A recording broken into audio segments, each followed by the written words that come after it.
মহান ভাষা আন্দোলনের শহীদদের স্মৃতির প্রতি শ্রদ্ধা রেখে একটি প্রজেক্ট করেছি। দেখুন এখানে ২১ লেখাটি একটি বিশেষভাবে উপস্থাপিত হয়েছে। ২১ লেখার অক্ষরের ভিতর দিয়ে কিন্তু লেখাগুলো বোঝা যাচ্ছে যে আমার ভাইয়ের রক্তে রাঙানো ২১শে ফেব্রুয়ারি আমি কি ভুলিতে পারি। শুধুমাত্র লেখার ভিতরে ইফেক্টটি দেওয়া হয়েছে, লেখার বাইরে নেই। আর লেখার বাইরে আমরা কালার লাল রঙে লিখেছি।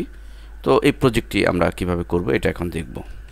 তো এই জন্য প্রথমেই আমরা টেক্সট বা টাইপ টুল দিয়ে আমরা যে লেখাটি লিখতে চাই তা লিখে আমরা কপি পেস্টের মাধ্যমে অনেকগুলো লাইন আমরা তৈরি করব, যেমন আমরা এখানে করেছি।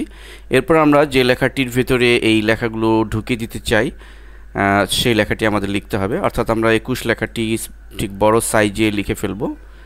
আমরা ২১ লেখাটি লিখছি এবং এই লেখাটিকে আমরা ট্রান্সফর্মিংয়ের মাধ্যমে আমরা যতটুকু সম্ভব বড় করে ফেলব।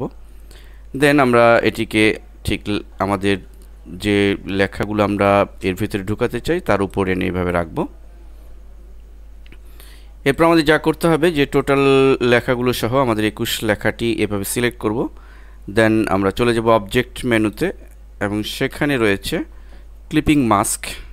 তো ক্লিপিং মাস্কের ডান পাশে যে মেক লেখাটি রয়েছে সেখানে আমরা ক্লিক করব।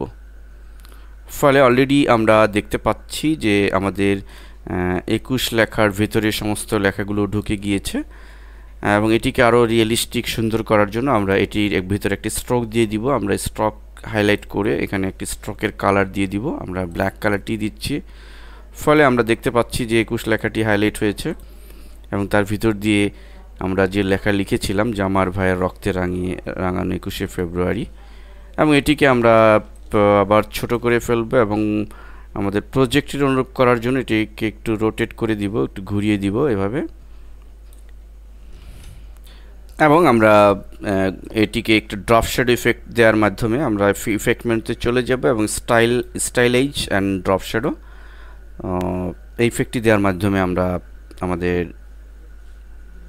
দেন ওকে বাটনে ক্লিক আমরা আমাদের ২১ লেখাটিকে আরও দৃষ্টিনন্দনভাবে আমরা উপস্থাপন করতে পারি।